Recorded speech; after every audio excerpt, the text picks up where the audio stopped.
बिस्मिल्लाहिर्रहमानिर्रहीम। अस्सलाम वालेकुम स्टूडेंट्स, कैसे हैं आप सब? ठीक ठाक हैं, खैरियत से हैं?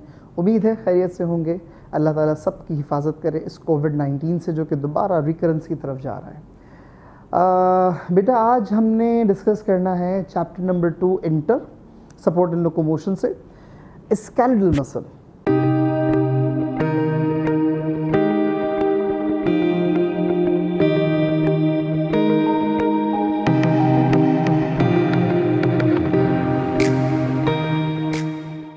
आज हम इसको हम पढ़ेंगे दो पार्ट्स में। पहले हम डिस्कस करेंगे स्ट्रक्चर ऑफ स्केलेटल मसल, कैसा होता है, उसमें कौन कौन से कंपोनेंट्स होते हैं, क्या क्या उसमें मौजूद होता है, कैसे एक मसल के अंदर कहाँ पर कॉन्ट्रैक्शन होती है, किस लेवल पर कॉन्ट्रैक्शन होती है। तो फर्स्टली हम समझें कि व्हाट इज़ मसल। मसल हम किसे कहते हैं? मसल याद रखिएगा, मसल बॉडी का कॉन्ट्रैक्टाइल पार्ट है। मसल बॉडी का वो सेगमेंट है जो कॉन्ट्रैक्शन करवाता है, जो कि बॉडी की मूवमेंट करवाता है। हमारी बॉडी का ये जो स्केलेटन है which is form by bones and cartilage, उसके ऊपर जो एक सॉफ्ट टिश्यू लगा हुआ है जिसे हम कहते हैं muscle. Muscle that lie on skeleton is termed as skeletal muscle. Clear है ये बात? तो ये सारे के सारे मसल्स हो गए। यहाँ पे एक पॉइंट ऑफ डिस्कशन है, मसल में हम दो मेजर प्रॉपर्टीज़ पढ़ते हैं। वो कौन कौन सी हैं उसको हम डिस्कस करते हैं। उसमें नंबर 1 जो हम डिस्कस करते हैं वो करते हैं मॉर्फोलॉजी ऑफ द मसल। तो on the basis of form and structure, external appearance की बेसिस पे, मॉर्फोलॉजिकल बेसिस पर मसल्स के दो पार्ट्स बनाए जाते हैं। या तो मसल होगा स्ट्राइएटेड या फिर मसल्स होंगे नॉन या अनस्ट्राइएटेड। स्ट्राइएटेड का मतलब है जिसमें नेचर ने स्ट्रिप्स रखे हों। क्या रखे हों? स्ट्राइएशंस रखे हों। स्ट्रिप कहते हैं रेशे को। जब हम चिकन ब्रोस्ट वगैरह खाते हैं तो उसमें देखें मसल का एक एक फाइबर अलग हो जाता है। जो सिंगल फाइबर है that fibre is termed as strip और स्ट्राइएशन। अगर मसल के अंदर स्ट्रिप्स हैं तो आप कहेंगे स्ट्राइएटेड मसल, और अगर मसल के अंदर स्ट्रिप्स नहीं हैं तो आप उसे नाम देंगे नॉन स्ट्राइएटेड या अनस्ट्राइएटेड मसल।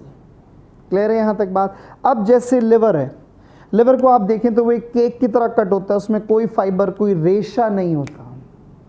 क्लियर है ये बात? तो मसल को हम on the basis of morphology दो कैटेगरीज में डिवाइड करते हैं। One muscle that contain strips and striation, it is termed as striated muscle, and the muscle that have no striations, no strips, it is termed as non या unstriated muscle.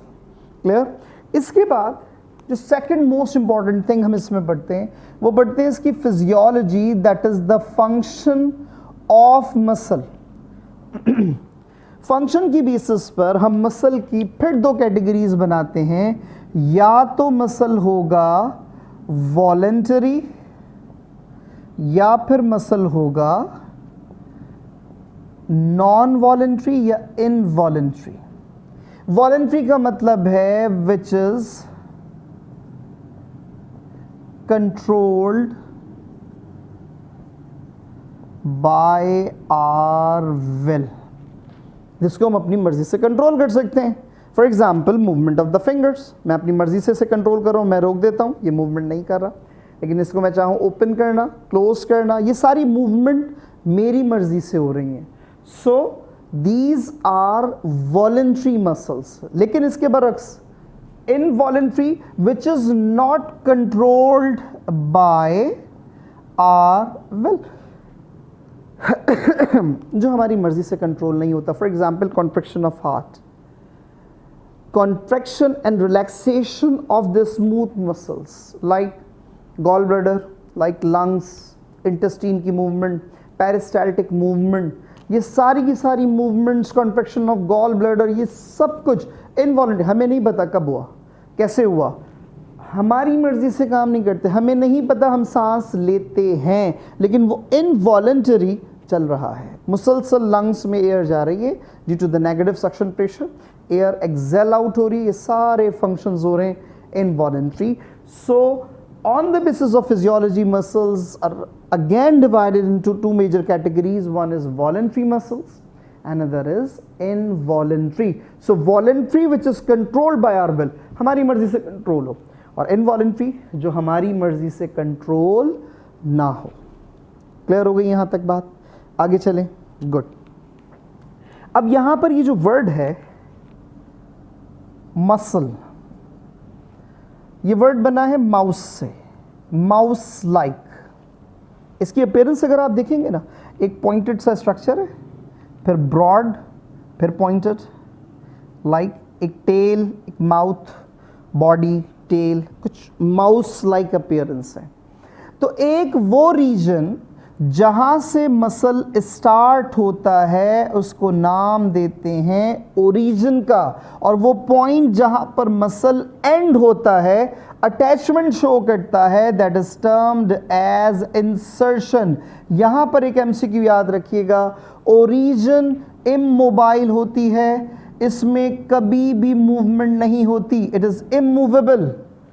लेकिन जो insertion है it is mobile, it is movable, इसमें movement होती है, वो fix होती है। ओरिजिन, ओरिजिन मीन इनिशिएटर, जहां से मसल अराइज होगा, head of the muscle, head of the muscle, जहां से मसल अराइज हो रहा है, तो ये कहलाएगा, याद रखिएगा, ओरिजिन।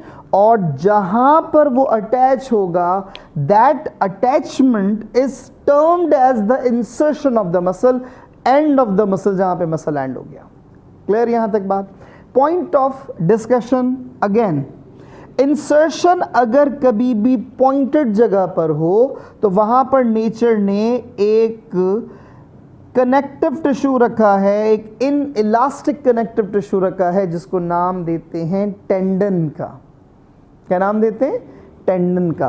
कभी देखा है आपने, वो आप चिकन पीस खा रहे हैं बड़े मज़े से, लेग पीस खा रहे हैं, लेग पीस का वो जो एक बड़ा सा मसल होता है, उसको आपने एक लेयर उतारी, दूसरी लेयर, फिर एक आखिरी लेयर जो होती है उतार रहे होते हैं, तो एक वाइट कलर का एक आके चिपक जाता है बिल्कुल बोन के साथ, उसको फिर ज़रा मेहनत के साथ ज़रा खींचते हैं, दैट इज बेसिकली टेंडन। तो tendon provide attachment to the muscle, so it is inelastic connective tissue. ये इन इलास्टिक कनेक्टिव टिश्यू है जो कि अटैचमेंट देगा एक बड़े से मसल को एक पॉइंटेड सी जगह पर। फॉर एग्जांपल ये पॉइंट, इसको अगर आप हार्ड करेंगे, यहाँ पर आपको बाकायदा फील होगा hard structure, that structure basically is tendon. तो टेंडन इंसर्शन पे यूज होता है। ये हो गया मसल का एक स्ट्रक्चर। अच्छा, ओरिजिन की बेसिस पर मसल्स की हम फर्दर टाइप्स करते हैं। जैसे फर्ज करें, अगर ओरिजिन में मसल एक पॉइंट से ओरिजिनेट ले रहा है, ओरिजिनेट हो रहा है, अराइज हो रहा है फ्रॉम अ सिंगल पॉइंट, आप उसको नाम देंगे monocep. Mono mean one, cep cephalus, cephalus mean head, head mean origin, start of the muscle. तो इसका सिर्फ और सिर्फ एक हेड होगा, ये एक पॉइंट से ओरिजिन होगा, यानी इसको हम ऐसे लिखें, वन पॉइंट ऑफ ओरिजिन। इसी तरह से अगर मसल दो जगह से अराइज ले रहा है, आप उसको नाम देंगे bicep, two point of origin. इसी तरह से अगर तीन जगह से अराइज हो रहा है, आप उसको नाम देंगे tricep, it means three heads, three heads of the muscle, three point of the origin of muscle. Same case अगर फोर पार्ट्स हैं, चार जगह से अराइज हो रहा है, then quadricep having four point of origin. तो ये डिफरेंट मसल्स हैं on the basis of origin. कैसे, मैं आपको देखें यहाँ पर बना के दिखाता हूँ। ये फर्ज कीजिए बेटा, ये मसल है, ये इसका बेली, बॉडी ऑफ द मसल, इसको हम कहते हैं बेली, बेली या बॉडी ऑफ मसल। ठीक है, तो ये है क्या, यूनिसेप, मोनोसेप, एक हेड। इसी तरह से अगर देखें, इसको मैं दोबारा से इस तरह बना दूं और यहाँ पर 2 हेड्स बना दूं, बाइसेप। इसी तरह से अगर मैं इसकी बेली इंसर्शन और यहाँ पर 3 हेड्स बना दूं, ट्राइसेप, सेम केस।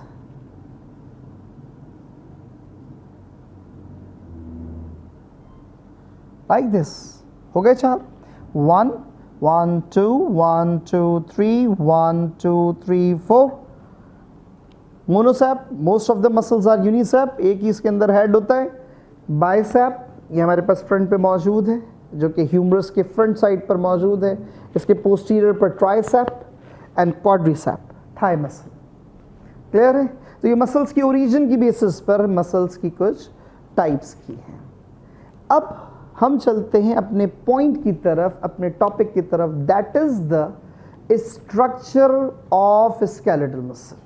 माइक्रोस्कोपिक बल्कि ultra microscopic structure of the skeletal muscle, जिसकी बेसिस पे मसल को इन्फेक्ट करता है।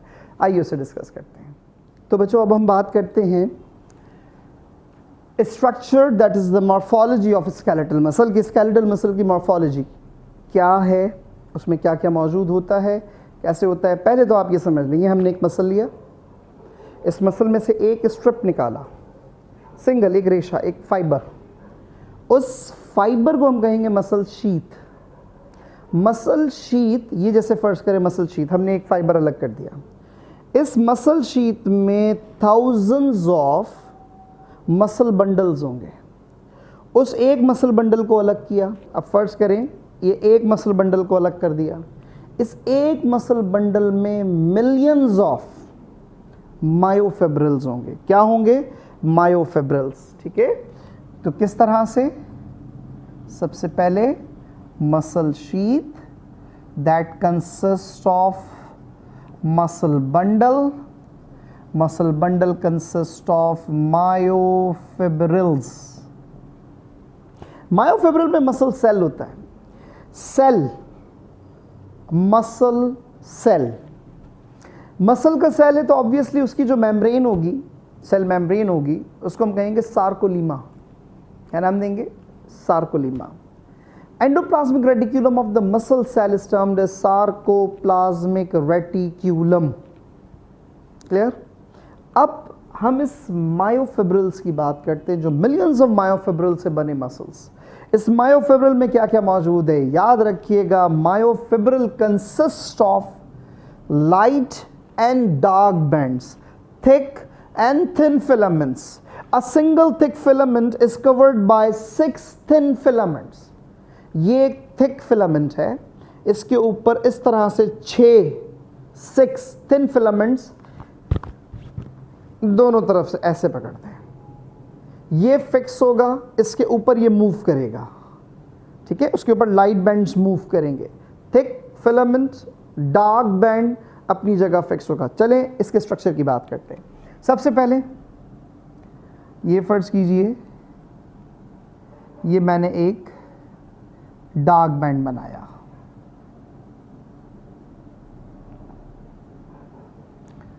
यहां पर मैं एक लाइट बैंड बना देता हूं। फिर एक डार्क बैंड बनाया।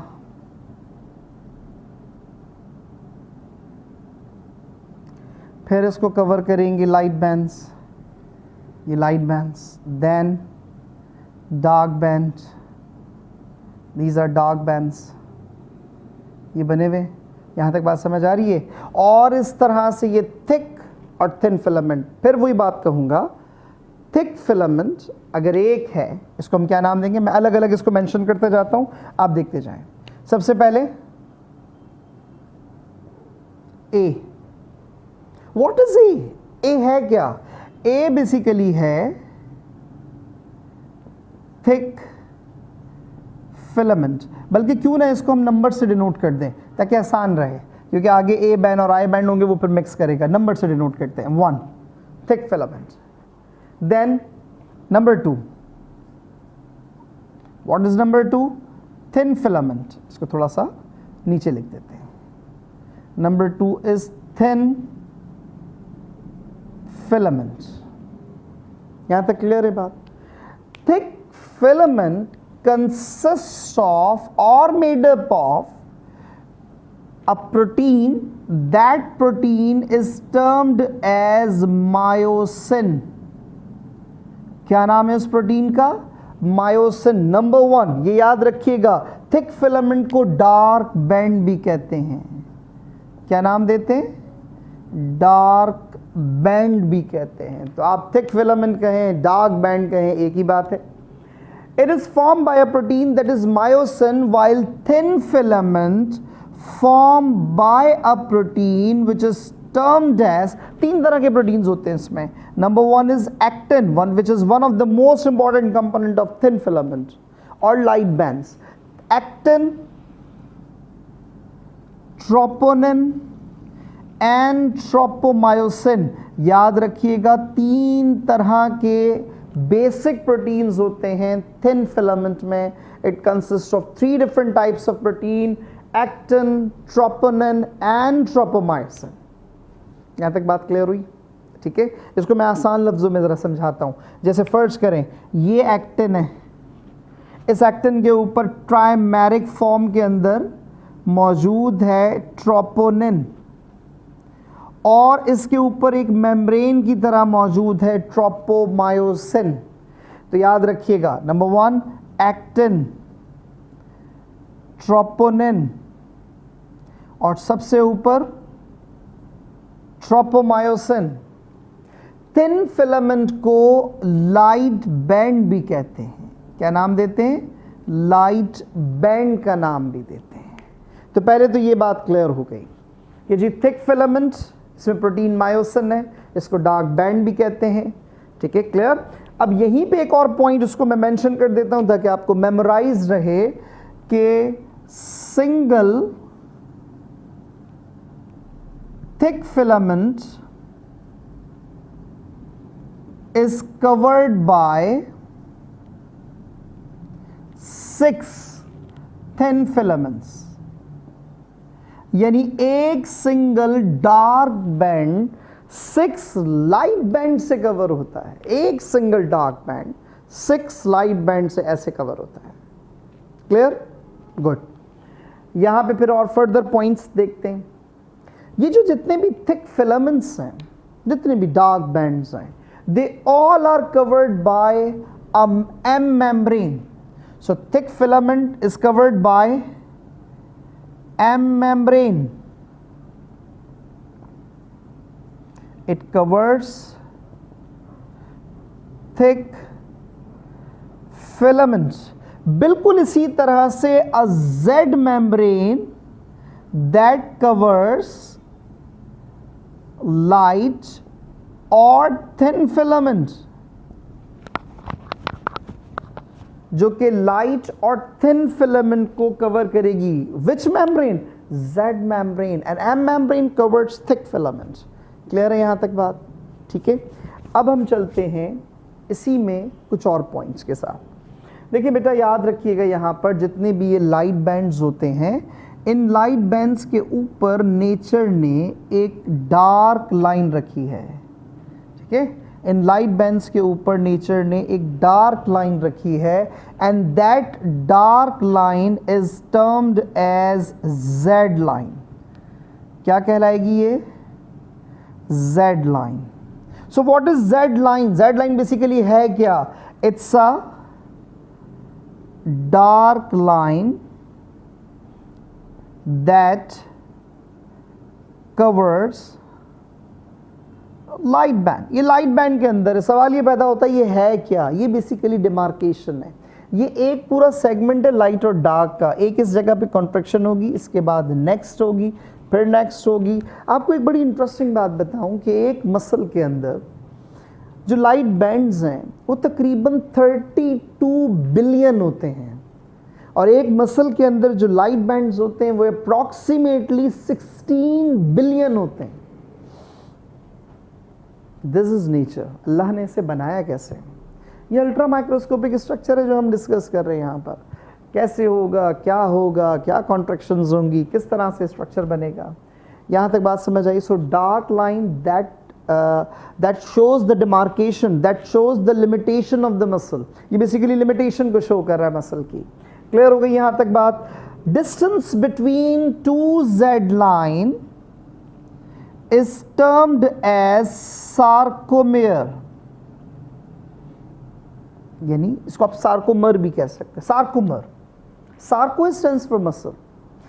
Mer means segment. So what is sarcomere? So by definition कैसे कहेंगे? A distance between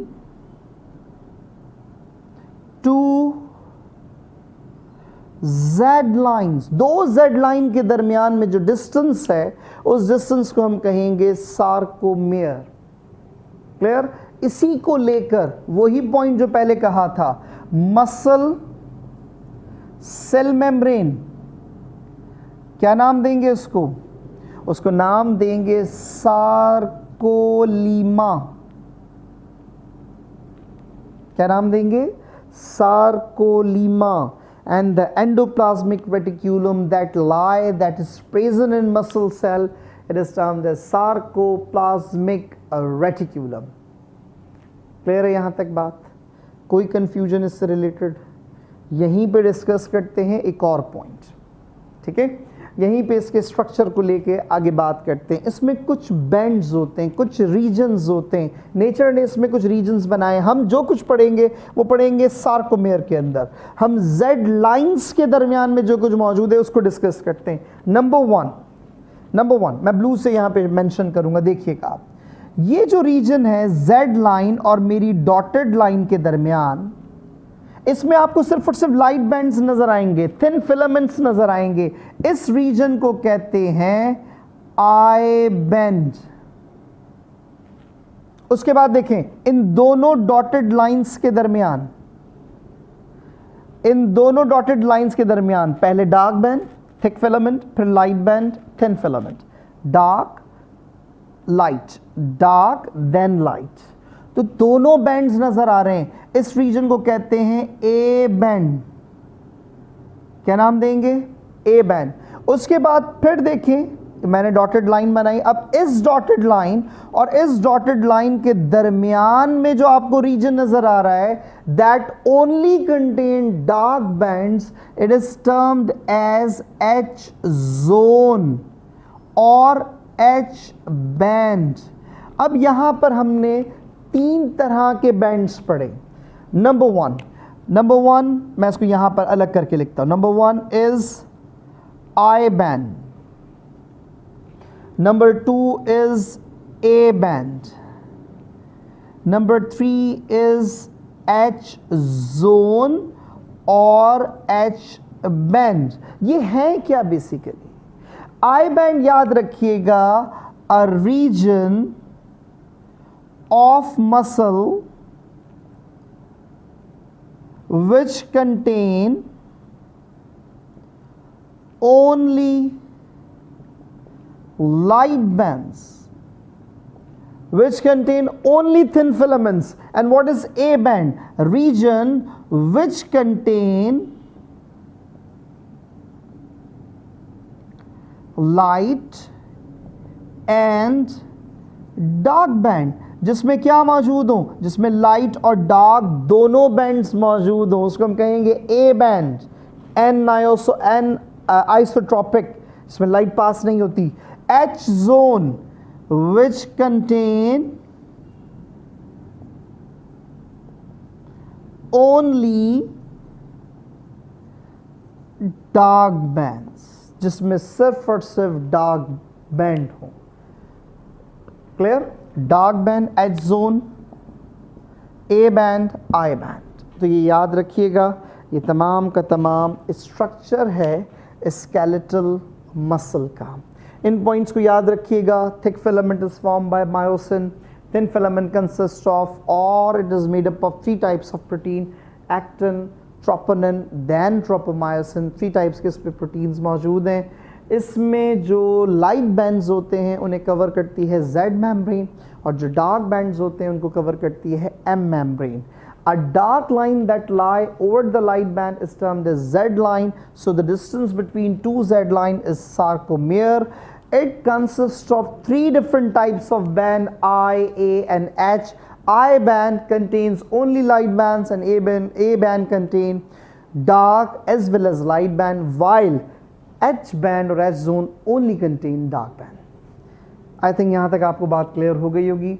इसको पढ़िएगा, इसको समझिएगा, और इससे रिलेटेड कोई कन्फ्यूजन हो उससे ज़रूर पूछें. मेरे चैनल को डॉक्टर मोहम्मद आतिफ फ़ता इसको ज़रूर बेटा सब्सक्राइब करें. इससे रिलेटेड कोई कन्फ्यूजन हो कमेंट करें, लाइक करें, शेयर करें. Thank you so much for your time. अल्लाह हाफ़िज़.